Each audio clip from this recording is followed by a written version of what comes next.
dijo que nadar era solo dar vueltas en una alberca? Súmate a la banda acuática donde disfrutamos, aprendemos, nos apoyamos, conversamos y además nadamos. Conduce Ana Paula Segovia, educadora acuática. Ven y únete a nuestra conversación. Programa apoyado por AIDEA. ¡Comenzamos! También está por acá. Mira, te voy a contar esta historia.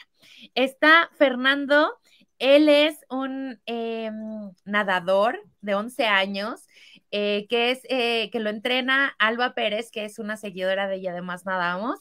Tuve la oportunidad de conocerlo en una competencia en el Estado de México, le fue súper bien, tengo muchas referencias de Alba, y me encanta porque cuando puede se conecta desde el Facebook de su mamá, y pues nos ve y nos hace algunas preguntas, así que es un nadador muy comprometido y con muchas ganas de mejorar en su deporte. Así que, Fernando, muchas gracias por estar aquí. Fíjate que para Fernando, más o menos yo aprendí a nadar a los 10 años, muy parecido a su edad. Yo era de los chicos que agarraba y veía alberca y entonces mi familia, agarren al niño porque hay una alberca, ¿no? Porque yo me aventaba, no sabía nadar por la ventana. Hasta que un día en Acapulco, en el Revolcadero, casi me ahogo. Tenía yo 10 años, sí.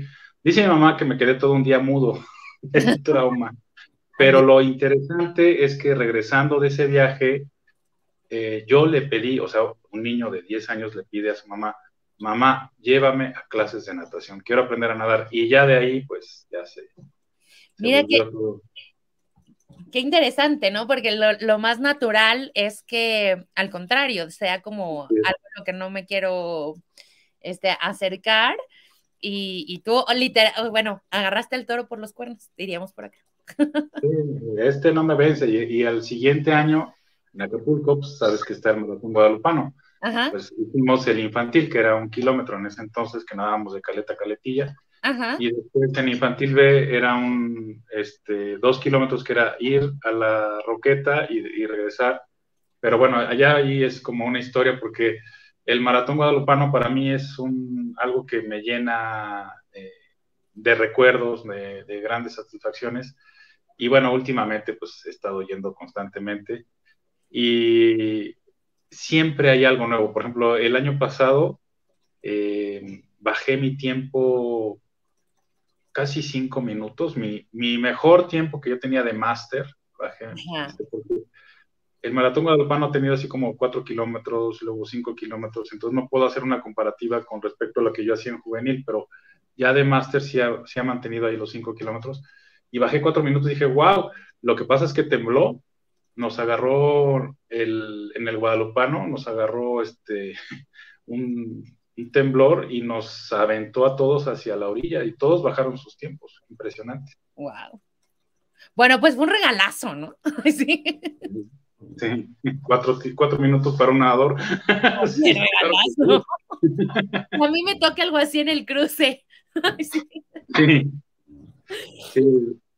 Oye, El pues cruce es otra historia, ¿no? Porque es complicado en el sentido de la meta, porque sales y llevas más o menos un ritmo, una corriente, pero ya que vas llegando ahí por donde está el garrafón, ahí es donde te agarra la contracorriente y tienes que sortear. exacto, exacto. Oye, pues mira, déjame darle rápidos saludos a todos los que están llegando. Y ya para empezar, está Tony, Margarita María desde Colombia, Jonathan Fuentes, Fabián Pérez, Emanuel Gámez, Abigail Botello, Jorge A. Cortés, Jair Guevara, Aranza Cano, Viri Pérez. O sea, se me hace que sí estoy pasando lista de tus salones. Ay, sí, de Yo tus también estoy pasando lista aquí. Sí, Leti Gómez, Daniela G, Iván Soria dice, de sus alumnos, son sus alumnos, Luis Ángeles, Alicia Reyes desde la Ciudad de México, David Gómez, Jesús Asensio, Hernán Cortés, y bueno, se siguen conectando, discúlpenme que no los salude a todos, pero bueno, vamos a ir platicando a lo largo de la conversación. Y pues nada, decirles que pues si les gusta este programa, si les gusta lo que estamos haciendo, ayúdenos de dos formas, denle like, me gusta, me encanta, cualquiera de las reacciones que les permita Facebook, y también ayúdenos compartiendo cada una de las cosas del contenido que estamos dando para que esto llegue a más y más personas. Oye, Facundo, ¿qué te parece si damos inicio oficial al programa? ¿Te parece bien? Sí. Dale. Oye, pues muchísimas gracias a todos los que nos están viendo en este episodio más de Conversamos y además Nadamos. Y estoy súper contenta, como decía al principio, de tener a Facundo Comba. Les decía que esta conversación ya la teníamos pendiente. Y les cuento un poquito por qué, porque he coincidido en varios eventos en el último tiempo con Facundo. Sí, desde capacitaciones, desde competencias de aguas abiertas, en fin, de todo un poquito. Y bueno, hoy fue el día elegido para poder platicar con él y estoy muy contenta. Facundo, muchísimas gracias por aceptar la invitación. Un placer. Gracias a ti. Oigan, pues ya veo que hay muchos que lo conocen, solo déjenme, para los que no lo conocen, déjenme contarles un poquito de él. Él es profesor investigador en la Benemérita Universidad Autónoma de Puebla, la BUAP, lleva más de 20 años ahí, inventor del corrector para la patada de natación, actual director de Combas Team AC, es entrenador de triatlón, natación, waterpolo para el estado de Puebla y además entrenador asistente waterpolo en Centroamericanos, Panamericanos y Mundial Junior de México.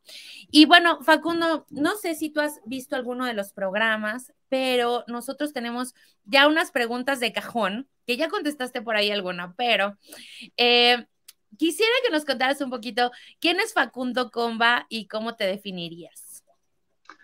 Bueno, pues Facundo Comba es una persona que es amante de la natación, de los deportes acuáticos, disfruta mucho de dar clases.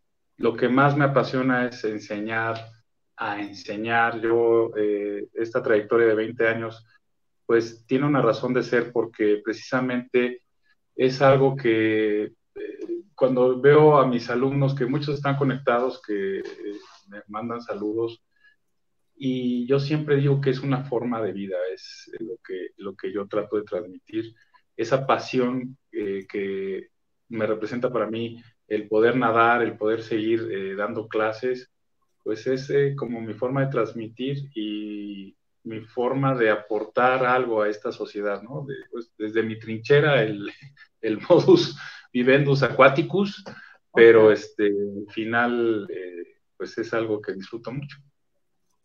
Genial. Y se nota, no en vano están tantos alumnos aquí escuchándote. Y oye, y cuéntame algo, para ti, ¿qué significa el agua? Pues la vida como tal, porque me ha dado todo.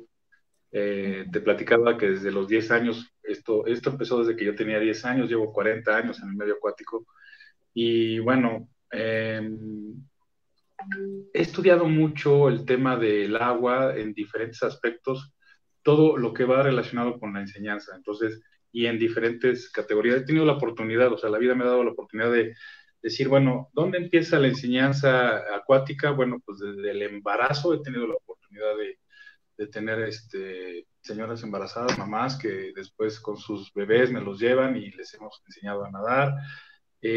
A los chicos que tratarles de transmitir este gusto por el agua. Normalmente los chicos siempre los llevan, yo es lo que les digo a mis alumnos, los niños hay que tener un poco de empatía porque ellos no van, los llevan, entonces es un poquito la barrera. No, oye mamá, es que yo quiero fútbol, bueno, pero primero aprende a nadar y ya te llevo a fútbol. Son como condicionantes.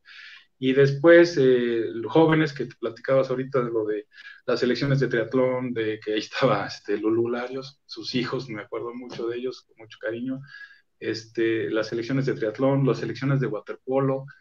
Waterpolo para mí pues, han sido toda la vida compañeros desde la infancia y que todavía nos seguimos reuniendo y nos seguimos riendo como cuando teníamos 15 años, ¿no? Entonces es algo muy, muy bonito. Y ahora esta faceta de estos últimos años que estoy en la universidad enseñando a mis próximos colegas, ¿no? Es algo padre porque luego te los encuentras en la alberca y te dicen, oye, mi profe, ¿cómo estás? Gracias por haberme guiado por este camino tan bonito, ¿no?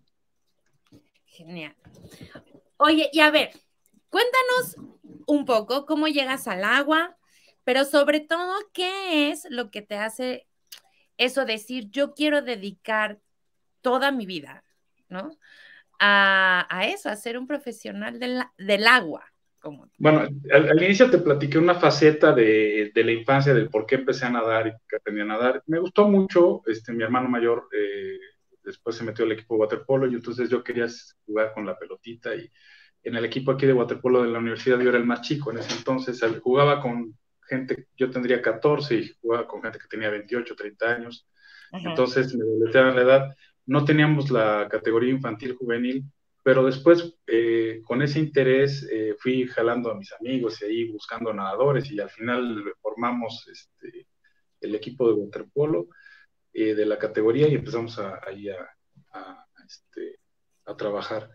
Pero al final lo que te puedo decir es que cuando yo empecé a estudiar, mi papá era contador, entonces yo empecé a estudiar primera instancia contaduría, como que no eran los números, entonces me fui a estudiar inglés, terminé el curso de inglés, regresé, me metí a administración de empresas y luego dije, no, lo mío, lo que me gusta es mercadotecnia, pero me daba cuenta que siempre había un tema ahí, pero sí también, así como podía yo detectar que había ciertos problemas para poder continuar con los estudios, la constante que yo estaba o con la selección de natación, o estaba con la selección de waterpolo, o ya me había formado un equipo en Houston, entonces, bueno, la constante es el deporte, entonces dije, le voy a hacer caso al corazón porque lo demás como que no ha funcionado, y ahí es cuando yo me meto, primera generación de la licenciatura de Cultura Física aquí de la UAP,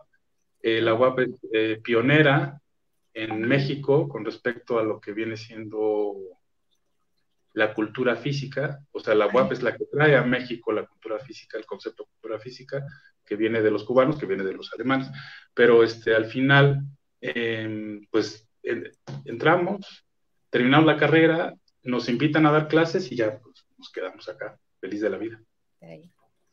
Genial. Oigan, y bueno, ya platicaremos más adelante, pero es importante decir que parte de lo que hace Facundo en la universidad tiene que ver con realizar investigaciones súper interesantes y pues ya por ahí lo platicaremos. Oye, cuéntanos un poquito, ¿cómo eres como entrenador?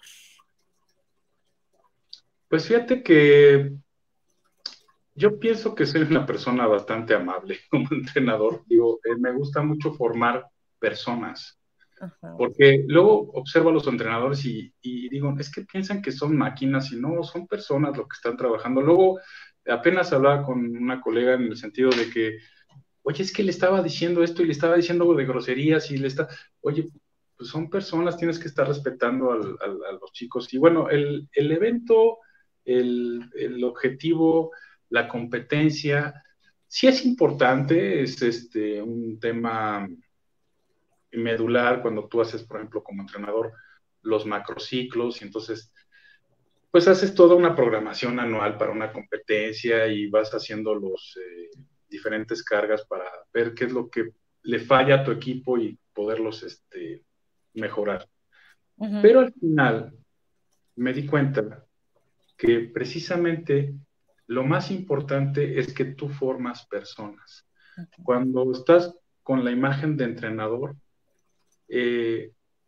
la gente se acerca, no solamente en el ámbito deportivo, sino que se acerca y te platica cosas personales, problemas que tienen. Entonces ahí como que tú los vas guiando y siento que hablar con los chicos, hablar con los jóvenes es sumamente importante.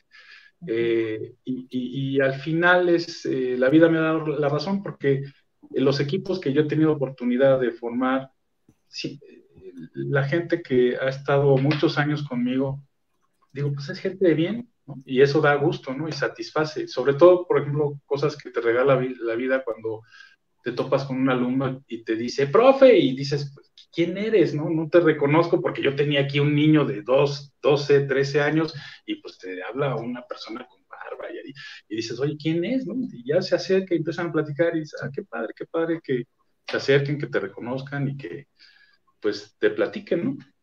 Claro, porque además, o sea, no solo le dejas la huella del deporte, sino que contribuyes directamente en su personalidad, en su desarrollo, en sus emociones, en sus miedos, ¿no? Para bien o para mal, depende, ¿no? Como seas. Tratamos que Y sea para todos, bien.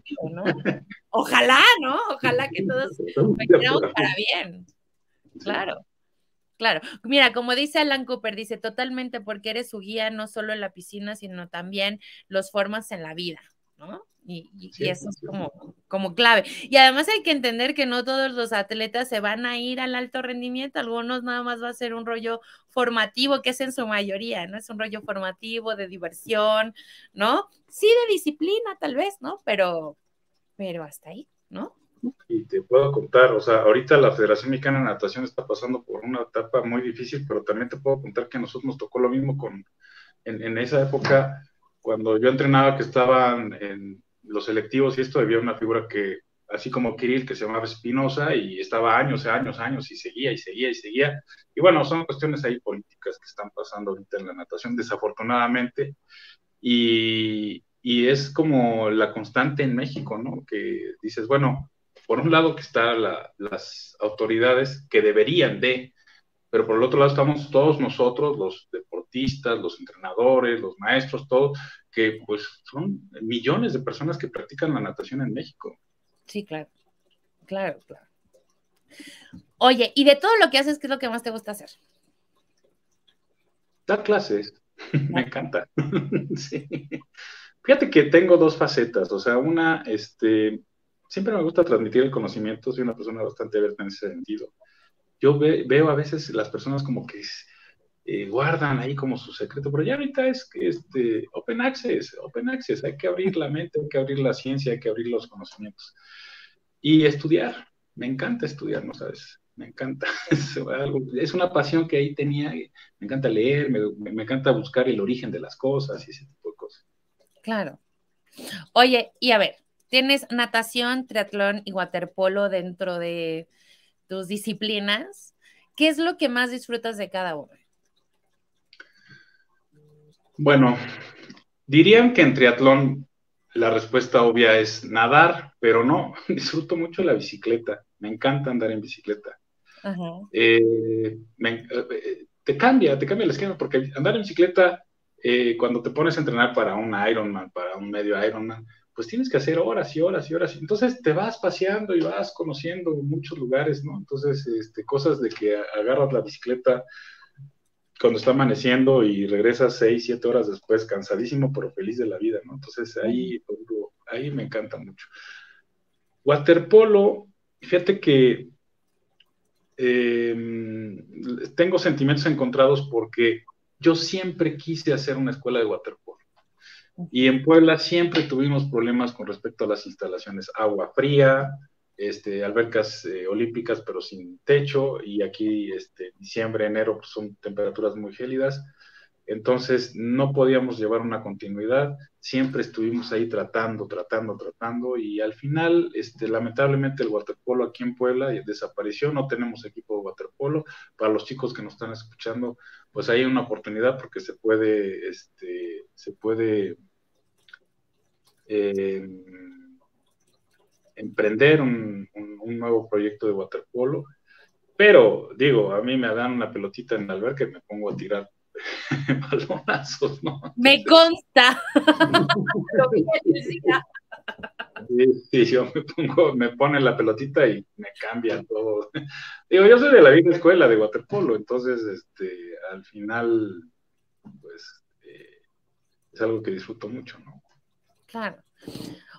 Oye, y justo ya que lo tocaste por ahí, me gustaría ver desde tu óptica, porque no he tenido la fortuna de entrevistar tanta gente relacionada con el waterpolo, pero ¿por qué crees que el waterpolo está tan, digamos, descuidado en nuestro país? Pues son muchos factores. Mira, es el único deporte que te puedo decir que va muy bien y que ha sido constante es clavados. Ujú. Los demás pasan por una situación muy, muy similar. Falta de apoyos, no se ponen de acuerdo, se sabotean entre ellos. Eh, yo pienso que lo ideal es hacer un proyecto a largo plazo en donde, eh, ¿cómo te explico? Siento que explotan a los niños, a las categorías infantiles demasiado pronto. Hay mucho talento en la categoría infantil, en la categoría juvenil, pero con tanto mal que hacen los entrenadores al poner esas supercargas y esos superentrenamientos, cuando llegan las categorías juveniles y primera fuerza, pues no dan, porque si comparas, por ejemplo, lo que se hace en España, lo que se hace en Cuba, lo que se hace en Estados Unidos, pues es completamente diferente. Nosotros estamos como trabajando el mismo concepto de hace 50 años, entonces eso no va a funcionar. Y creo que también lo que te decía hace un momento, o sea, las federaciones están trabajando, no están trabajando bien, o sea, eso también no tienen un programa a largo plazo, no pueden trabajar un programa a largo plazo porque se sabotean entre ellos. Entonces es una cuestión política entre entrenadores y cosas que al final, pues, repercute. Tú ves, volteas a ver triatlón, es una federación nueva, Ujú. ya actualmente no te podría decir exactamente el número, pero, o sea, tiene el mismo número mayor que la natación y la natación es milenaria, ¿no? Y el triatlón apenas es del año 2000.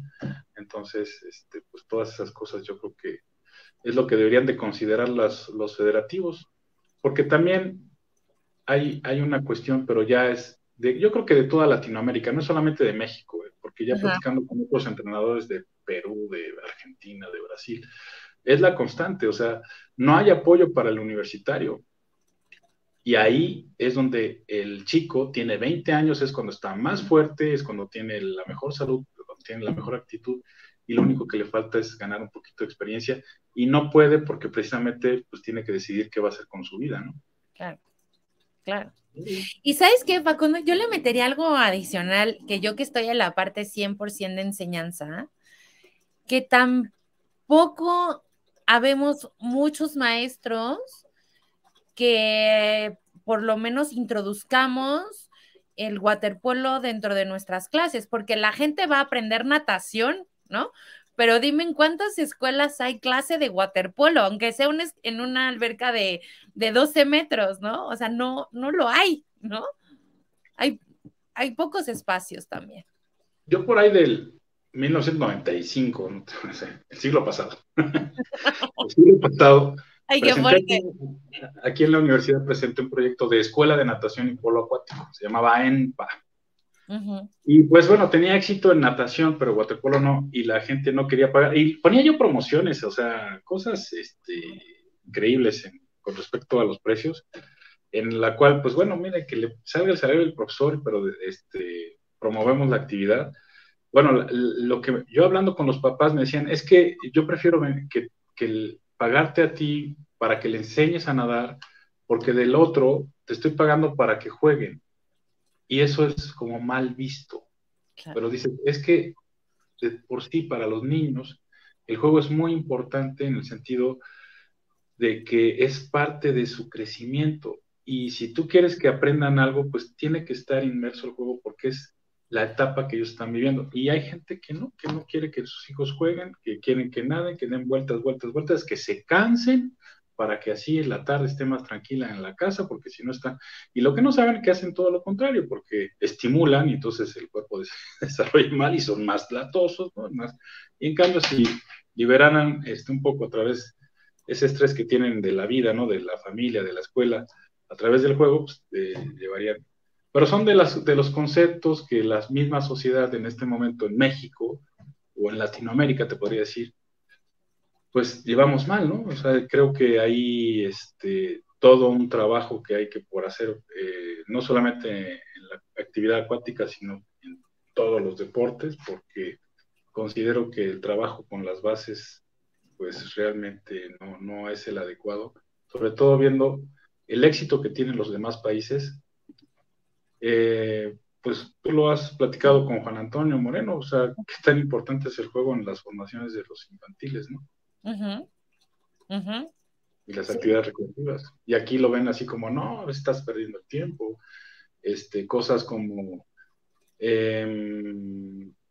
no sé, eh, tú estás en una escuela de natación dando clases y tienes un coordinador que te da un programa, un seguimiento, entonces tienes que dar ciertas actividades. Y si te pones a jugar con los niños, pues te castigan, ¿no? Y si van y se quejan los papás, ¿no? Y luego vas a una competencia de novatos cuando te encuentras que los novatos llevan 2, 3, 4, 5 años nadando y dices, pues es que no son novatos y mis alumnos sí son novatos y les dan una santa repasada y te dicen, es que estás mal tú, ¿no? Pues espérame, es que, ¿qué es lo que estamos buscando, ¿no? Las competencias contra los tiempos, dices, pero son infantiles, o sea, debería de respetarse el proceso de, ¿y por qué no hacemos una actividad recreativa y entonces que vengan a las escuelas y que disfruten los chicos, ¿no? claro, sí. Pero todo Y va hacia la competencia. sí, En las yo la escuelas verdad de es que soy enemiga, ¿no? Yo hace mucho tiempo no participo en una, o sea, voy a cubrir y todo esto, pero yo de llevar alumnos a competencias ni recreativas hace mucho que no lo hago. Y también fíjate que he visto que cuando los papás entienden estos conceptos donde como digamos un poco como el eslogan de y además nadamos, ¿no? De nadar Ujú. es mucho más que dar vueltas en una alberca, cuando entienden ese gran concepto, ¿no? De que los niños vienen a tener parte de su rollo, de su desarrollo en el agua, ¿no? Y que para eso vamos a jugar un chorro y que vamos a aprender un chorro de cosas y que mucho de lo que vamos a aprender es movimiento, ¿no? Y parte del movimiento será crawl, y parte del movimiento será dorso, y será perrito, pero serán otras cosas también. Entonces ya los papás no todos, pero muchos se quitan como esa cosquillita de la competencia y las medallas y cuánto vamos a hacer. Pero sí es una labor fuerte de educación y de explicar y también ser muy congruente con tu programa, ¿no? Claro, es que tiene uno que tener congruencia, es una palabra muy importante, ¿no? Entre lo que uno piensa y lo que uno hace a veces es difícil, ¿no? Es difícil, sobre todo por el contexto, por las condiciones que luego se presentan cuando tú estás dando clases. Uh -huh, uh -huh, A veces no correcto. te dejan, ¿no? O sea, yo afortunadamente pude hacer una asociación, pude trabajar en una escuela, llevar la filosofía, llevar el programa, y bueno, al final, bueno, la vida ahí me ha llevado, ¿no? Es un río que te va llevando y pues, tú vas siguiendo.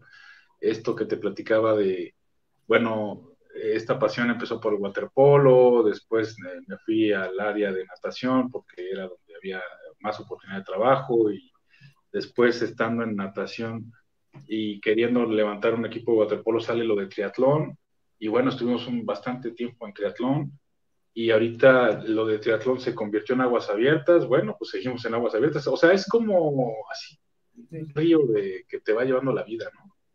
Ajá. Sí, sí, entiendo, entiendo.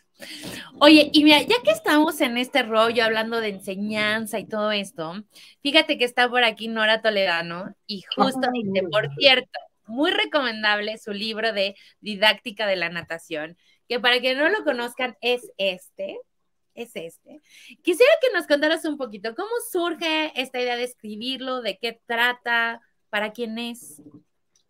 bueno, esto surge porque cuando yo empecé a dar clases de natación, yo sabía nadar, yo sabía jugar waterpolo, te estoy hablando de que tendría 15, 16 años, sabía hacer las cosas, pero no sabía cómo explicarle a las personas, ¿no? O sea, trataba de observar qué era lo que hacían los demás profesores, porque yo le decía, pues es que hazle así, o sea, mueve el brazo así, pues es lo más fácil, sopla, sopla, sopla por la nariz.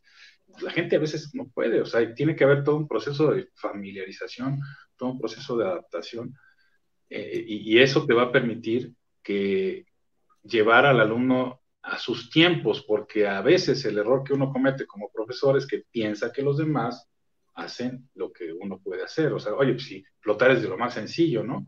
Pero, digo, te lo dice un gordito, dices, pues bueno, Claro, claro. Uno de mis grandes secretos para aguas abiertas, la grasa flota. Claro. Entonces, cuando llegan todos los fit ahí, todos corpulentos o ahí, plaquitos tipo, pues claro, les cuesta más y uno desliza y bueno, ahí es donde uno aprovecha, ¿no? Pero este libro empieza precisamente porque yo empiezo a anotar los ejercicios que yo observaba que hacían los otros profes y los ejercicios que observaba que tenían cierto éxito con algunos alumnos, pero luego las variantes, porque con algunos alumnos funcionaban. Estamos hablando de que yo tenía 3, 4 grupos que involucraban niños de 10 años, por ejemplo. Entonces trataba de poner el mismo ejercicio y no siempre era el mismo resultado, entonces tenía que hacer variables y esos ejercicios los iba anotando. Son más de 400 ejercicios que yo fui escribiendo. Estoy hablando de un proyecto que me pasó algo curioso, porque yo empecé a desarrollar los ejercicios y dije, pues es que ya tengo un buen repertorio de ejercicios, los quiero publicar.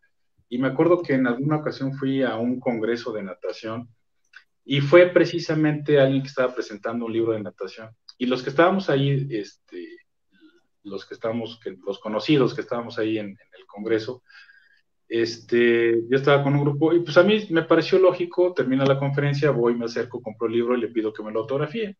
Me doy la media vuelta y pues, oh sorpresa, ya no hay nadie. Cuando salgo me dicen, oye, préstanoslo para que le saquemos copia. Y dije, oh, creo que este tema del libro no es negocio porque es pura copia aquí, ¿no? Entonces, ahí me frené un poco el tema, te soy honesto, ahí lo frené un poco el tema del proyecto, pero ya después con esto de la docencia, dije, no, pues hay que, la cátedra que doy aquí en la universidad se llama precisamente Didáctica de la Natación, entonces todo lo fui mezclando ahora sí con la teoría y metodología con respecto a la pedagogía que tienes que aplicar en la enseñanza de la natación, más los ejercicios. O sea, lo que tú ves, la parte de los ejercicios es lo más antiguo del libro, o sea, es el proceso inicial. Y ya la explicación, pues ya es un poquito más reciente. Así es como se concluye el libro. El libro, le contaba a Juan Antonio, le digo, pues es que eran más de 400 páginas. Y digo, pero pues es que no lo van a leer, pero era porque tenía todo un acervo histórico. Tengo otro libro que es el de Historia Universal de la Natación, que está por publicarse, está en proyecto. Me encanta ese libro, pero cometí un error con respecto a las imágenes, entonces necesito los derechos de autor sobre todo las imágenes famosas de los grandes nadadores y eso, pues tienen sus derechos de autor, entonces es como vas con el editor y te dice, bueno, pero es que esta foto no la puedes poner porque tiene derechos de autor, ¿no? Entonces, si te fijas, por ejemplo, el libro que estás promocionando, pues son muchas fotos de mis alumnos, ¿no? Fotos mías, nadando, pero sobre todo esas fotos yo lo que quería era mostrar lo que tiene que ver el entrenador, el instructor, el monitor, el papá, cómo tiene que hacer ese ejercicio, pero la toma exacta, o sea, a veces por arriba, a veces por abajo, a veces por un lado, a veces estás dando clase, te hundes y ves cómo está haciendo el movimiento por abajo, bueno, pues la foto está en ese ángulo, entonces esa era la idea de mostrar el momento exacto, por ejemplo, con la patada de pecho, el tema de la patada siempre es difícil mostrarlo, comprenderlo, y precisamente es tan difícil que salió el libro con las imágenes que yo decía, tiene que ser así, exactamente así para la evolución de la patada, y salió la patente. La patente, ahorita no puedo hablar mucho de la patente, pero porque estamos con el tema del secreto industrial, pero es un correctivo para precisamente evolucionar en una patada correcta. O sea, la idea es tener un aparato en el cual un entrenador, si tiene un problema con un alumno que está haciendo mal la patada de pecho, saca el aparato que es portátil, como un tipo portafolio, esa es la idea, lo despliega, tienes el instrumento para corregir y le explicas de una forma sencilla, lo hace en seco y después lo hace en agua. Esa es la patente, ¿no? Es la forma de entender. Interesante. Oigan, pues le platicaba a Facundo que, bueno, para que vean algunas cosas. Tienen también algunos otros diagramas que explican, ¿no? Cómo van los movimientos, y que sin duda es una guía bastante buena en general para todos los que nos dedicamos al agua. Pero sí, por ahí había alguien que decía, yo no sé nada de natación y esto está muy interesante. Bueno, si por ahí no sabes nada o estás empezando, llevas poquito tiempo en el mundo del agua, este libro te puede ayudar un chorro, no solo por las ideas, sino porque no solo hay que saber teóricamente cómo hacer el nado, sino también hay que vivirlo. Y creo que estas dos cosas, con las fotos y con la explicación de cada uno de los movimientos, te puede ayudar mucho a que tú lo experimentes adentro del agua para que también se los puedas marcar a tus alumnos, ¿no? A mí me pareció una cosa maravillosa. Fíjate que para mí lo más difícil de explicar es que tienes que sentirlo, porque precisamente cuando tú te metes al agua, la parte de la adaptación es eso. Cuando entras al agua, cuando entras al líquido, cambian tus sentidos, cambia la orientación, cambia todo, y la percepción importante es que, bueno, el agua se acaricia, el agua se trata suavemente. Si tú le pegas al agua, el agua te va a pegar. Entonces los movimientos tienen que ser suaves, tienen que ser fluidos, tienen que ser tranquilos. ¿Para qué? Para poder aprovechar al máximo esa cosa maravillosa que te permite avanzar, que te permite flotar, que se llama agua, ¿no? Entonces ese medio lo tienes que entender y lo tienes que sentir para entonces poder avanzar. Mientras no coordines, porque uno dice, pero dime cómo lo hago, entonces quieren hacer todo a la vez, pero yo siempre hablo de una cosa que se llama el momento. En el momento que tú estás nadando, tienes que estar sintiendo el agua, pero aparte tienes que estar controlando la respiración, y aparte tienes que estar estirando tu cuerpo, y aparte tienes que estar moviendo los brazos, y aparte tienes que estar moviendo las piernas. Pero todo eso, sí, todo eso lo tienes que hacer en el mismo momento. Entonces, sí. Simplemente lo que tienes que hacer es, bueno, siente el agua, ve viendo, observa qué es lo que vive, ¿no? Siente, y te vas a dar cuenta qué es lo que está pasando, ¿no? Claro. De hecho, yo les contaba en algunos otros programas que la realidad es que, bueno, según yo, mi poder estilo es pecho.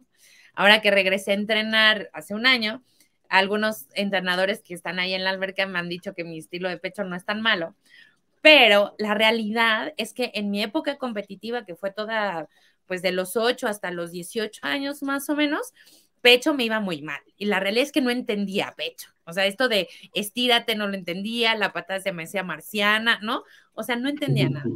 Cuando empiezo a dar clase, entonces entendí que era el estiramiento, porque entonces ya tenía la parte teórica en la cabeza, ¿no? Y entonces al hacerlo, como que por ahí ya, por ejemplo, ¿no? Empecé a sentir el verdadero desliz y no lo que yo hacía mientras entrenaba, ¿no? Pero es esta vinculación que dices, ¿no? O sea, entre lo que sabes, entre lo que sientes, y también para sentir hay que experimentar muchas cosas que no son el movimiento que buscas, ¿no? Fíjate que ahorita que estás hablando de esta experiencia, sí, en mi caso, yo me acuerdo que era mariposista. Mi prueba para nacionales era el 200 mariposa. Pero ya después en máster me di cuenta que era muy bueno el dorso. Yo odiaba el dorso, pero los mejores lugares los tenía en dorso. Y después me fui a fondo, donde los mejores resultados los tenía en 400, 800, 1500, aguas abiertas, pero ahora estoy nadando bien el pecho. Entonces es así como, bueno, va evolucionando, pero lo que te quería decir es que para mí hay dos tipos de personas.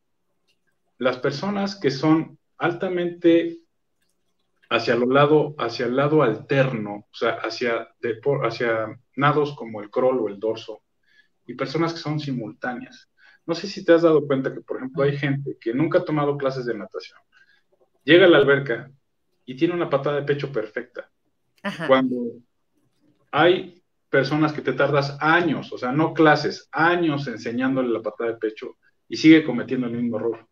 Entonces, si tú a un alterno le enseñas crawl dorso, le vas a facilitar la vida. Pero si a un simultáneo le enseñas crawl, la va a pasar muy mal, porque la patada siempre va a estar mal, y viceversa. Si a un alterno le enseñas el estilo de pecho, nunca le va a salir la patada de pecho. Claro. Nunca. Entonces, ese es un proceso que uno tiene que entender y en este tiempo, porque no es, quiero aprender a nadar, sale, ya sé nadar, no, tienes que pasar. ¿Cuánto tiempo? Me dice, oye, ¿cuánto tiempo le enseñas a nadar a mi hijo? Pues mira, puede ser una clase, o puede ser un año, ¿no? Depende de tu hijo, ¿no? Depende de la persona. Entonces, al final dices, bueno, hacemos una evaluación inicial, detectamos hacia dónde se facilitan los movimientos de esta persona y entonces enseñamos movimientos alternos como son crawl dorso o no, nos vamos a los movimientos simultáneos que sería el pecho o la mariposa. A mí me dicen, ¿pero cómo? O sea, ¿les enseñas mariposa? Mariposa es el más difícil, sí, pero es que yo evoluciono por la historia de la natación. El estilo de mariposa es el nado rápido de pecho. Si te das cuenta, así es como nace el estilo de mariposa. Los entrenadores querían ver la forma de hacer el estilo de pecho más rápido. Y nadadores como Cat 6, como Rademacher, como Dave Van Brewster, pues son los que promotores del siglo pasado, estamos hablando de 1920, 1930, hasta que la FINA en 1950 dice, bueno, el estilo ruidoso se llama mariposa y el que va por afuera del agua, la patada por afuera del agua, los dos por afuera del agua, y el estilo silencioso que va por debajo del agua, la abrazada por debajo del agua, la patada por debajo del agua, es el estilo de pecho. Y si te das cuenta de las reglas, el pecho va por debajo del agua con los movimientos y la antítesis de esos movimientos es el estilo de mariposa. Claro. Pero una persona simultánea puede perfecto aprender rápido pecho en una clase y la mariposa tampoco se le va a dificultar. ¿Qué es la mariposa? Si te pones a observar, el estilo de mariposa es el estilo simultáneo del estilo de crawl. La abrazada es exactamente igual, nada más que simultánea para el estilo de mariposa. La patada es exactamente la misma, es un puntapié. La patada de crawl es la misma, nada más que simultánea. Y la única variante, que es lo más difícil, es el famoso delfineo, que es la característica del estilo de mariposa. Claro. Pero claro. Y de hecho, por ejemplo, yo últimamente he incorporado mucho con mis alumnos, les he puesto el nado de sirena o de delfín, dependiendo, o el de y el de ranita, ¿no? Bueno, yo le pongo el de cachalote. Pero estamos hablando de alumnos preescolares, ¿no? Sí. Donde por supuesto no necesariamente el llevar las piernas juntas, o sea, así pegaditas como lo imaginamos técnicamente, es tan viable, ¿no? Donde no imaginemos una patada de pecho, ¿no? Circular, ¿no? Sino más bien piernas abiertas y empujando el agua, ¿no? Pero un poco es para jugar con esto, ¿no? ¿Qué onda con lo simultáneo? ¿Qué onda con como lo alterno, como tú le llamas? Y que los niños se vayan acostumbrando a estos dos movimientos, a estos dos como lógicas de movimiento. Y ahí puedes tú seleccionar quiénes son más ágiles, más hábiles para un estilo o para el otro. Te vas a sorprender, o sea, si tú haces una selección de, bueno, a estos chicos les voy a enseñar crawl y a estos chicos les voy a enseñar pecho, te vas a sorprender con los de pecho. O sea, realmente aprenden en una clase. Aquí Fátima Bonilla me pregunta qué es un nado de sirena. Ojo, esto es invento mío, no está en ningún libro, ¿no? Pero es mi explicación para los niños como o sea, súper introducción a estos nados simultáneos, ¿no? Entonces, un poco les digo que hagan un tipo de tonina, que metan al agua, que lleven, digamos, como un delfineo profundo, ¿no?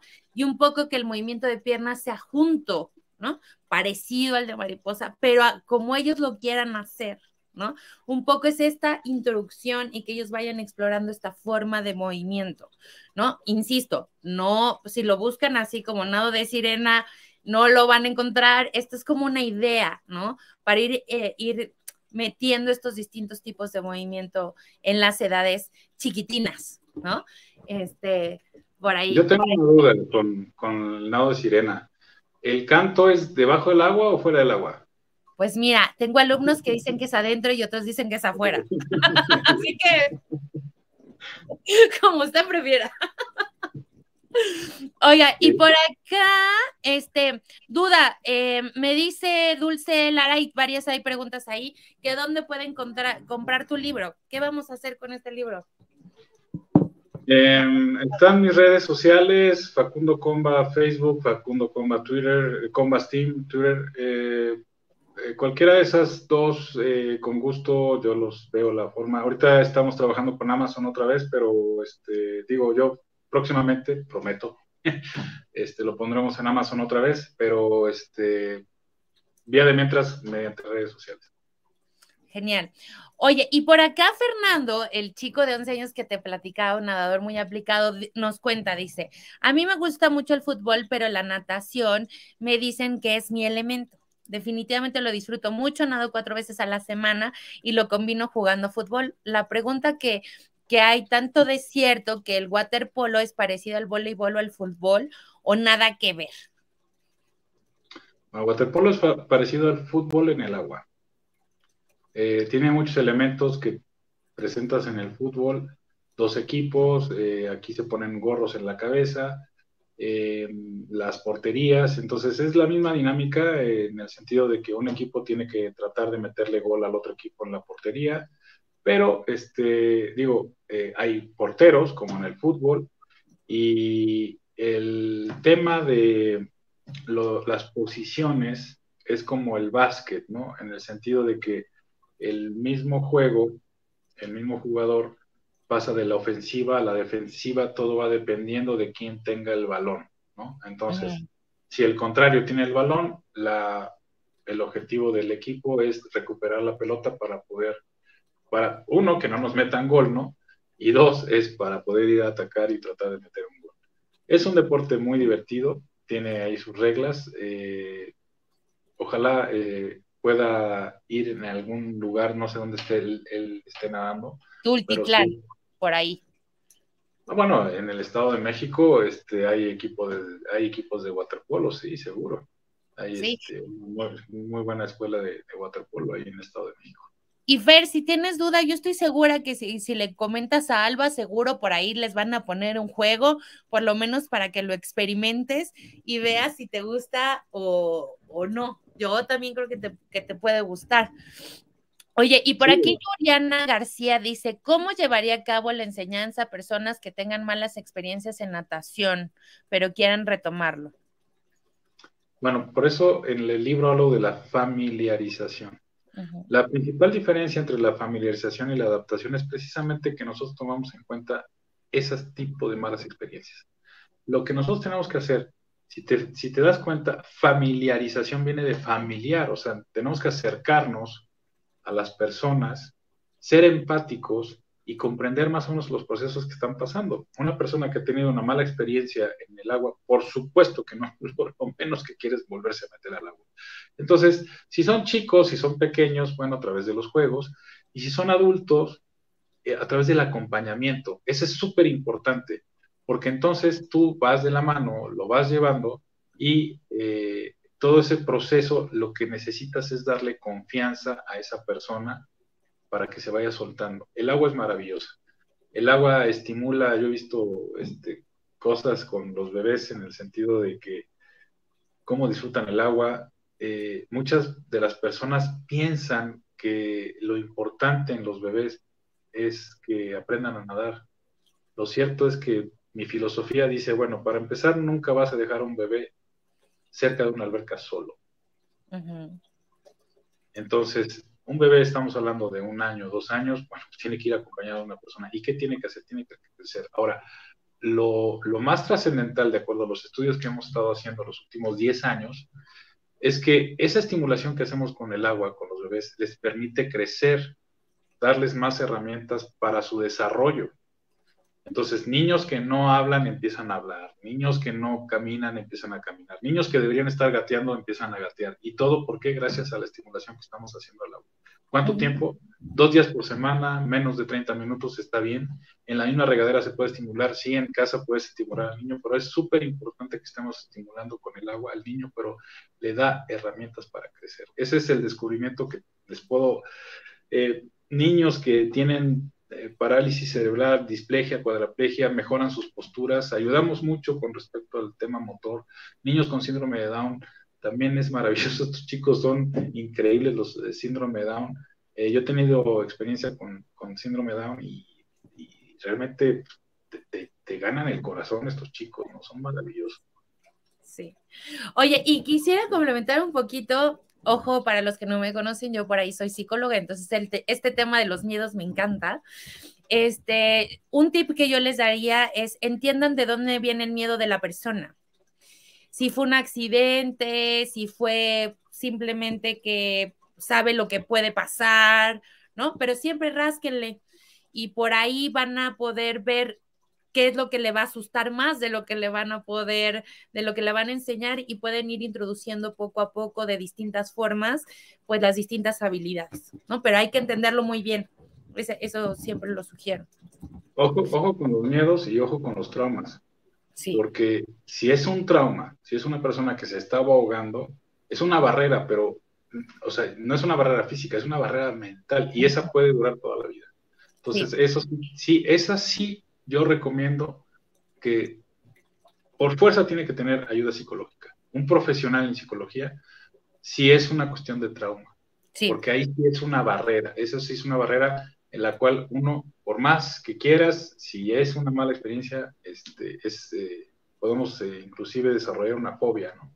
Uh-huh, uh-huh. Oye, está por aquí mi gran amigo Joel Matos de Puerto Rico, un gran nadador de aguas abiertas que aparte nada con causa y que es encantador, terapeuta acuático y demás, y hace una pregunta bien interesante, dice, ¿cómo evolucionó la patada de delfín, en especial el streamline, y a qué se le adjudica esa introducción en los virajes? A ver, ¿la patada de delfín en el estilo de mariposa o la patada de delfín que se realiza en el viraje de la vuelta a campana? Es que no entendí bien. Si es la primera, yo hablaba de, esto es en Estados Unidos. Eh, Dave Armbruster es el que hace pruebas con diferentes tipos de patadas, sobre todo porque lo que están tratando es de romper el récord nacional, el récord de la NCAA de Estados Unidos de pecho. Entonces, ahí es donde están ellos trabajando y empiezan a hacer modificaciones y se dan cuenta que es más efectiva la patada de delfín por debajo del agua. Lo que realmente hace Dave Armbruster, a diferencia de Rademacher, es que implementa el tema del onduleo de tipo delfín. Eso es lo que él hace. Ahora, de la otra pregunta, que no sé, espero que sea alguna de esas dos, es efectivamente se ha descubierto, pero estábamos hablando desde los años 80, porque todos estos desarrollos se vienen, acuérdense que una de las grandes potencias de la natación es Estados Unidos. Y esos desarrollos de las nuevas técnicas y las nuevas formas de hacer las cosas vienen precisamente de las universidades americanas, de los college, porque ahí es donde se desarrolla el alto rendimiento en Estados Unidos. Entonces, ellos hacen pruebas. ¿Y por qué pueden hacer esas pruebas? Porque precisamente se rigen bajo el reglamento de la NCAA y no el reglamento de la FINA. Yo pienso que, por ejemplo, en México, una de las cosas que ha hecho mucho daño es la interpretación que hacen los jueces mexicanos con respecto a los nadadores mexicanos. Han inclusive descalificado a pechistas, excelentes pechistas, y no les han permitido llegar a un nacional o a un mundial porque han sido descalificados en el proceso, cuando ese mismo juez en el campeonato del mundo descalificaría al campeón del mundo. Entonces dices, es que no puede ser esto, ¿no? Sí, entonces el desarrollo de la patada de mariposa, a conclusión, viene de una evolución del estilo de pecho para hacerla más rápida, donde se dieron cuenta que precisamente la gran diferencia entre la patada de pecho y la patada de mariposa es que en la patada de pecho necesitas hacer una pausa para el mayor aprovechamiento del desliz. Y en la patada de mariposa tienes un movimiento constante ondulatorio entre una patada que se hace por arriba y otra patada que se hace por abajo, en donde es constante y el aprovechamiento es sumamente más rápido. Está demostrado con nadadores como Michael Phelps, en la cual él realiza en los estilos 200 combinados en 400 cuando hace sus flechas, igual Brian Lochte, pues el onduleo de la patada de mariposa en las flechas. De hecho, con Lochte se cambió la regla del combinado por una flecha que hizo de dorso en el estilo libre, ¿no? Entonces, digo, es la evolución y hay que seguir a los nadadores estadounidenses, sobre todo los del college, porque son los que están proponiendo las nuevas cosas. Las nuevas cosas. Dice Joel que eso mismo, que le contestaste su duda. Oye, y por aquí, mira, Yair Guevara ya quiere que empecemos a hablar de bebés. Así que déjenme contarles que pues tú hiciste una investigación por varios años, 10 años, en bebés mexicanos, ¿no? Esto nace a raíz de una alumna que quiere hacer una tesis con reflejo natatorio y de ahí empezamos nosotros a buscar bibliografía internacional con respecto a este fenómeno. Entonces, oh sorpresa, nos encontramos que en México no hay nada, estoy hablando de hace 10 años, nada de publicaciones. Hay mucho trabajo, como tenemos un señorón, una autoridad impresionante que es Luz Cisneros, que es una experta en bebés, pero el tema que yo platicando con Lulú le decía es que necesitamos más publicaciones con respecto a esto, las investigaciones que estamos haciendo las necesitamos sustentar. Bueno, entonces esto se hace toda una recopilación, empezamos con la tesis de licenciatura con respecto al reflejo natatorio, pero durante ese proceso yo me doy cuenta que precisamente no es tanto el tema de la natación. Entonces ahí surge con este estudio del reflejo natatorio, como lo hace Pasmonte Pretelli, aplicamos el mismo estudio aquí en bebés mexicanos y nos damos cuenta que normalmente los autores manejaban entre 6 meses y 8 meses el tema del reflejo natatorio. Yo la pauta que le pongo es, bueno, el bebé pierde el reflejo natatorio al momento que empieza a gatear. O sea, el reflejo natatorio se da en el momento que el bebé, por los tiempos, entre los 6 y 8 meses, empieza a gatear, es donde se pierde el reflejo. O sea, es una por otra. Y también lo que logramos aquí observar con los bebés mexicanos, que podíamos seguir estimulando para que no se perdiera durante el proceso del gateo, no se perdiera el reflejo natatorio. Lo más importante del reflejo natatorio es el bloqueo de la epiglotis y de la glotis al momento de la inmersión, porque eso lo que permite es que no trague agua el bebé. Y el fenómeno es maravilloso estímulo-respuesta, porque lo que tú observas es cómo el bebé se desplaza en el agua a través de movimientos alternos o simultáneos. ¿Y qué crees? Que esos movimientos son los que va a presentar para el gateo. O sea, el bebé puede empezar no precisamente a gatear, sino que puede empezar a hacer como brinquitos para ese movimiento desplazatorio. Y después viene la tesis doctoral, que aprovechamos toda esa investigación y entonces ya nos fuimos con unas de las variantes en el sentido de que, oye, pero aquí el tema no es tanto la natación, o sea, el movimiento es un reflejo, el estímulo-respuesta que estamos observando, pero pues es algo natural. Aquí lo interesante son las variantes en el sentido de, oye Facundo, es que mi bebé no se mueve y se empiezan a mover. Oye, es que mi bebé ya va para el año y no gatea y empiezan a gatear. O, oye, es que ya mi hijo ya tiene 1 año y medio y ya debería estar caminando y no, y los empezamos a estimular y se empiezan a parar. Entonces, eso, yo por eso le decía a Juan Antonio Moreno, le decía precisamente, es nadar para crecer, no tanto para lo que están buscando de que un niño nade. Hablando con Robert Strauss, él explicaba perfectamente, dice, mira, lo que pasa es que un adulto, la distancia que tiene de este punto a este punto es muy diferente y puede él realizar la abrazada. Un bebé tiene la mitad, nunca lo va a poder hacer. Y digo, bueno, sí, porque precisamente la cabeza en un bebé pues es mucho más grande y se desarrolla todo el demás cuerpo y la cabeza es lo que va avanzando un poco más lento. Todo eso es lo que nosotros tenemos que observar y la recomendación es lleven a los niños a nadar, que se diviertan los bebés, que disfruten el agua métanse con ellos si es posible, porque es una cosa maravillosa, algo que yo siempre recomiendo. Lo van a disfrutar mucho como papás, como mamás, lo van a disfrutar mucho nadar con su bebé, o sea, no dejen que un extraño le dé las clases. Bueno, yo aquí promuevo, ¿no? Eso es esa actividad, ¿no? Pero métanse claro, un profesor de natación para un bebé es un extraño. Sí. Entonces ahí es donde nosotros tenemos que aprovechar y decir, bueno, es una cuestión de desarrollo, es una cuestión de estímulo. Lo más importante es aquí, les diría, la etapa de desarrollo que está pasando el bebé, y seguramente el agua por sí sola, así para terminar este tema, el agua por sí sola estimula. O sea, el simple hecho de llevar a un niño a una alberca y Ya. meter todo su cuerpecito, meterlo en el agua y que disfrute el agua, lo va a estimular impresionante.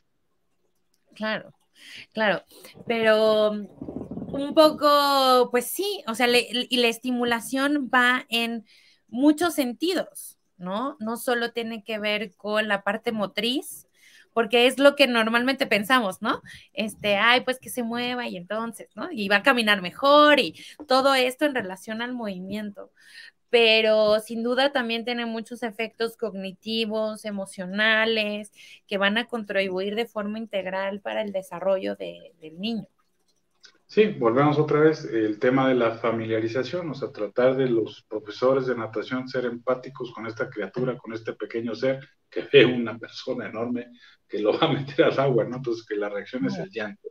Entonces, ser un poquito empáticos con los juegos, recomendar que los familiares se metan con la actividad, que disfruten la actividad con los niños. Platicando en los congresos en España me decían, ¿pero cómo? ¿Los papás no se meten con los niños?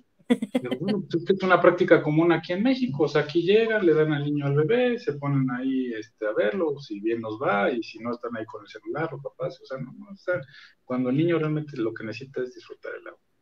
Otra de las cosas es esto que decías de la parte cognitiva. Sí, evidentemente hay una parte cognitiva porque aprenden nuevas cosas, o sea, la tabla de natación no es un elemento que está en la casa, el floating no es un elemento que está en la casa, el espagueti, los diferentes juegos, juguetes que tenemos ahí en los otros niños que van a la misma clase. Normalmente las clases de matronatación son un horario, van muchos bebés y empiezan a convivir, y el mismo lenguaje que le aplica el profesor de natación. Ahí tenemos un aprendizaje cognitivo, pero también tenemos un proceso social porque ellos empiezan a convivir con otros niños, otros extraños, ¿no? Con el profesor, con el de la puerta, con el de, hay quien lo mira bonito, hay quien le sonríe, hay quien le gusta. Entonces, nosotros tenemos que observar. Yo le decía, una de las grandes cosas que hace un cultor físico es observar, y tenemos que observar desde antes, desde que va llegando, desde que se baja del coche, ¿no? Cosas como lo del reflejo natatorio. Te puedo decir, encontré que aquí hay dos características en las familias modernas mexicanas. Llevan a los niños, cuando van en el coche, ¿dónde llevan al niño? Lo llevan en un baby seat, en el asiento de atrás, abrochado. Entonces el niño va para aquí, para allá. Pero también hay otra costumbre. Lo llevan en carriola. Eso también. Y el niño va igual, va amarrado. Y también hay otra costumbre que me gusta más, que lo llevan con rebozo.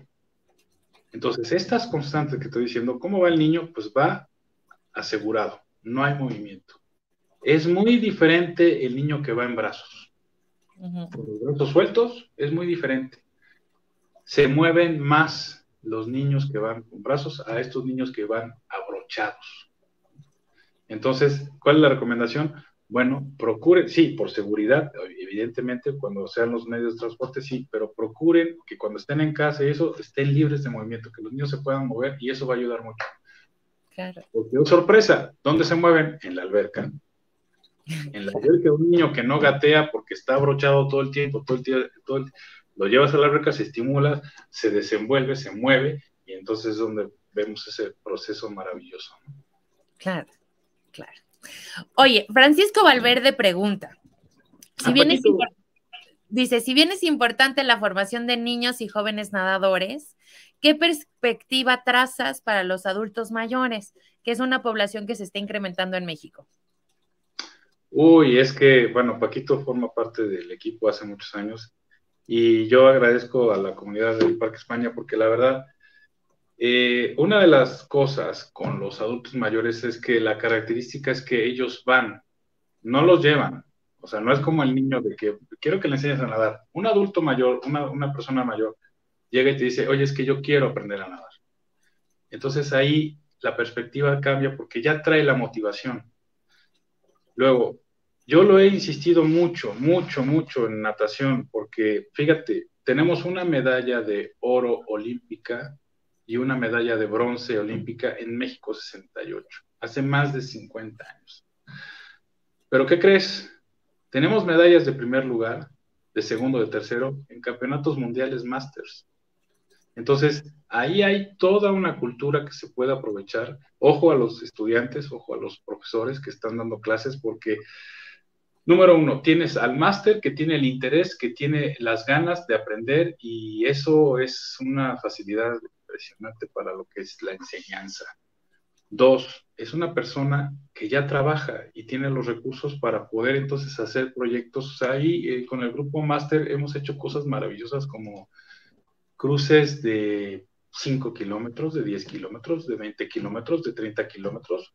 O sea, son cosas que dices, se ha logrado a través de los másters, cosas, por decirlo así, ordinarias que hacen las personas, personas ordinarias que trabajan, que tienen a su familia y eso, pero aparte le dedican un buen tiempo a la natación, haciendo cosas extraordinarias. O sea, nadar 12 horas en el mar abierto, nadar, cruzar, lo que decías tú, el cruce de Cancún a Isla Mujeres en el mar abierto, irte, salir en la noche sin luz, ¿no? Y guiarte solamente por el faro. Realmente lo que dice Paco Valverde, pues es que es un nicho el cual se puede aprovechar mucho y la gente no lo valora como tal. Y los másters son, yo creo que de las cosas que podríamos aprovechar con ellos, es el ejemplo que le da a la juventud, porque realmente necesitan esa guía, ¿no? Esa visión que tiene un adulto por hacer ejercicio, por llevar una vida sana, por mostrar cómo ellos pueden, a pesar de todos los compromisos, trabajos, compromisos sociales, ¿no? Inclusive, y encima también nadamos, ¿no? Como el lema del programa, ¿no? Claro, claro, claro. Y sí, y la comunidad de adultos mayores, además, es una población muy linda en la que se puede trabajar. Como dices, hay unos con una condición maravillosa, condición física, y bueno, sí hay que darle la importancia que tienen a los másters, sin duda. Oye, Facundo, por acá dice Salvador, no, antes, Carmiña Ruiz dice que si has trabajado con bebés prematuros. Sí. Hay que tener un poco, otra vez, lo primero que tenemos que hacer con los bebés es, uno como profesional, es, bueno, tenemos que garantizar que ese bebé esté apto para la actividad. ¿Y cómo lo hacemos? Nosotros desde el punto de vista del profesor de natación, del profesional de natación, muy simple. Tenemos que pedir un certificado médico al pediatra que te diga, este bebé puede nadar. A veces nos encontramos con pediatras que nos dicen, ¿sabes qué? No, hasta que tenga su esquema de vacunación completo. Y eso es hasta los 2 años. Entonces los bebés no nadan hasta los 2 años. Pero también hay pediatras que dicen, bueno, ¿sabes qué? Esto te puede ayudar para diferentes cosas. Hay que ver las condiciones del bebé prematuro en el sentido de que, bueno, evidentemente lleva un proceso, va a ser un poquito más lento al principio, pero no sé cuántos meses tenga. Yo el bebé más pequeño que he atendido es de 2 meses, 2 meses de edad, pero es una situación de que, ok, el papá, la mamá te llevan el certificado médico y te dicen, sí, este bebé, y tienen la venia y se meten los mismos papás. Ujú. Los bebés son maravillosos, o sea, los bebés cuando están en el contacto con el agua y encima con el cariño de papá y de mamá, pues es algo que, este, digo, lo vas a disfrutar mucho. Y desde el punto de vista de qué tipo de trabajo tenemos que hacer con los bebés prematuros, bueno, en el sentido de, bueno, ya que esté apto para la actividad acuática, que de por sí te puedo decir que esto es un proceso que va a pasar 3, 4 meses y yo lo único que les puedo decir es, bueno, habría que evaluar si todavía tiene el reflejo natatorio, que sería lo importante para esas edades, y qué tanto podemos estimular a estos bebés. Ujú. ¿Cómo puedes estimular a un bebé prematuro con el agua? Pues en la regadera, en casa. Ni siquiera lo tienes que, en una pequeña tina, ahí en cualquier lado puedes conseguir una tina portátil de plástico estas, y ahí lo puedes estar estimulando con la misma agua, siempre teniendo cuidado con respecto a que pues las vías respiratorias estén completamente libres y Ujú. observar mucho porque a veces las salpicaduras y eso, acuérdense que son bebés pequeños y una pequeña gota que vaya volando en el justo momento que el niño está inspirando, pues te puede provocar una mala experiencia, ¿no? Una pequeña gota que esté en la nariz cuando justo aspira, pues es terrible, o sea, realmente, no sé, aquí ha de haber muchos nadadores, pero en el sentido de las cosas más feas de la natación es cuando se te mete el agua por la nariz, ¿no? Sí, Entonces, todo eso es lo que hay que evitar. Digo, si uno como adulto lo sufre, imagínese un bebé. claro, claro. Y por ahí un comercial, si alguien quiere saber de estimulación en tina y detalles más precisos, busquen a Luciane de Paula. Ella es parte de AIDEA, de la Asociación Iberoamericana de Educación Acuática. Y también por ahí tienen una formación muy interesante que es en línea y que vale muchísimo la pena, junto también con José Miguel Pixo, también dos grandes... Luciane de Brasil, José Miguel de España, y la verdad es que ellos han hecho mucho trabajo con bebés chiquititos y tienen ahí pues eso y esa formación y que está bien interesante. Así que hay que aprovechar. Sí, Lucian es parte de nuestra bibliografía que tenemos como referencia para el trabajo con bebés aquí en la universidad. Sí, por supuesto que sí. Sí.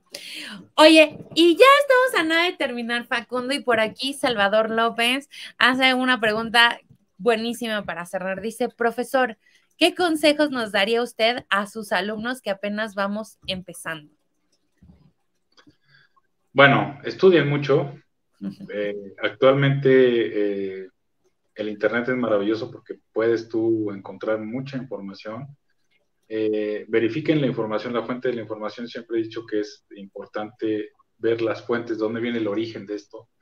Hay cosas, por ejemplo, que te puedes topar que en un inicio, por ejemplo, el tema del el bebé que entra y se voltea, que todo el mundo dice, wow, pero yo al final, cuando empecé a meterme un poquito más en ese tema de Baby Swim Rescue, que se llama, Uh -huh. dije, ay, caray, están generando traumas con los bebés porque no son, para empezar, no es una postura natural. Durante las 20 sesiones se las pasan llorando. Los niños después de la alberca efectivamente salvan vidas, sí, pero porque el bebé ya no quiere entrar al agua, ¿no? Entonces ve al agua y se pone a llorar y todo ese tipo de cosas. Y bueno, otras experiencias que he tenido con algunos que practican esta técnica, en el sentido, bueno, es que a mí me funciona así, así. Bueno, al final lo importante es que los niños aprendan, ¿no? Se disfruten el agua. Yo, la parte recreativa siempre la voy a insistir mucho. Y bueno, para los estudiantes, fíjate que es un proceso en el sentido de que uno forma a estos alumnos para las clases de natación y esto, y cuando llegan a las empresas donde las escuelas de natación, ¿no? Para que den clases, les dicen, es que necesitamos gente con experiencia. O luego me dicen los mismos empleadores, oye, mándame a alguien con experiencia. Bueno, es que la experiencia se la tienes que dar, ¿no?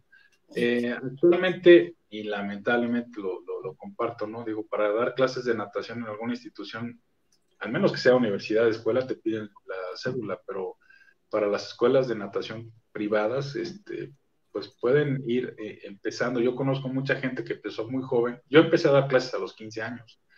O sea, es algo que aquí en México hace falta regular eso es lo triste, pero también para estos alumnos que quieren empezar, bueno, pues acérquense a alguna escuela, algo que le quede cerca y acérquense a un profesor, ¿no? A alguien que les guste cómo da su clase, puede ser una persona mayor o un joven o alguien que ustedes digan, este da clases, sus clases padres y así como les puedo compartir, ¿no? Pues yo empecé todo esto escribiendo los ejercicios que eran exitosos y pues los fui escribiendo, y bueno, ya salió el libro, pero al final es la recomendación, estudiar y practicar. Esa es lo que yo les puedo recomendar.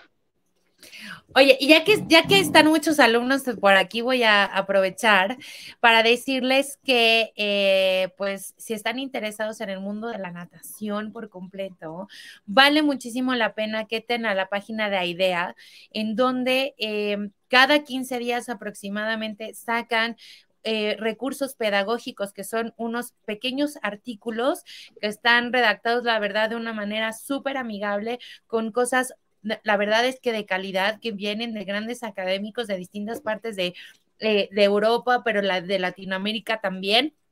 Y que es información 100% confiable y que les puede ayudar muchísimo también a irse, pues empapando de todo lo que tiene que ver con la enseñanza. Y no solo de enseñanza, también tienen cuestiones de entrenamiento, de terapia, de acondicionamiento acuático. Entonces, la verdad es que sí tienen pues bastantes recursos, son gratuitos, así que cada 15 días búsquenlo y vale muchísimo, muchísimo la pena. Oye, Facundo, por aquí Carmiña Ruiz dice, eso es excelente, se observa tu empatía con los niños pequeños y eso es fundamental para que gocen el aprender y que no se vuelva un proceso traumático. Y también Alicia Reyes dice, Facundo, qué labor tan interesante e importante has realizado. Gracias por tu aportación y muchísimas gracias. Gracias a ustedes. Oye, Facundo, no sé si hay algún mensaje o algo con lo que te quieras despedir. Sigue nadando. Oye, yo tengo que presumir algo que me regaló Facundo, que por ahí ya lo subí en algunas, pero yo sí, ahí está, mater. la cuido mucho, la verdad, porque es una gorra que está bien, bien, bien bonita y que así que no me la pongo tanto porque no quiero que se me rompa, pero aquí la tengo. Bueno, te platico un poco, es el escudo de la Benemérita Universidad Autónoma de Puebla, en donde tenemos a la Minerva como la parte del escudo y el ave fénix emergiendo de sus cenizas. Ándale. Sí, no, es preciosa, preciosa, preciosa, y la tengo aquí con mucho cariño. Dice Margarita Puente que ella quiere una. No, pues, sí, claro que sí. Así que bueno. A la dirección, a la discusión. Carmen Reyes dice, buenas noches, llegué algo tarde, pero que no tenía el gusto de haberte escuchado y que está muy interesante y que escuchará la repetición para ponerse al corriente. Y también Margarita Cano de Colombia dice, muchas gracias, los temas son muy interesantes y se aprende mucho. Así que, pues Facundo, de mi parte solo queda agradecerte el tiempo que nos dedicaste. Ojalá que sea la primera de muchas. Sí, la invitación es constante. Digo, yo ahí tengo mis redes sociales, evidentemente mis redes sociales ya las uso más para cuestiones académicas, pero con mucho gusto, cualquier duda, pregunta, encantado. O sea, siempre estamos. Fíjate que ahorita la rectora que tenemos acá, que es la doctora Cedillo, está promoviendo mucho el Open Access. Entonces, pues si es la línea para nosotros, pues yo encantado, porque pues, ahí va el conocimiento y que guste con todo el cariño, ¿no? Qué maravilla.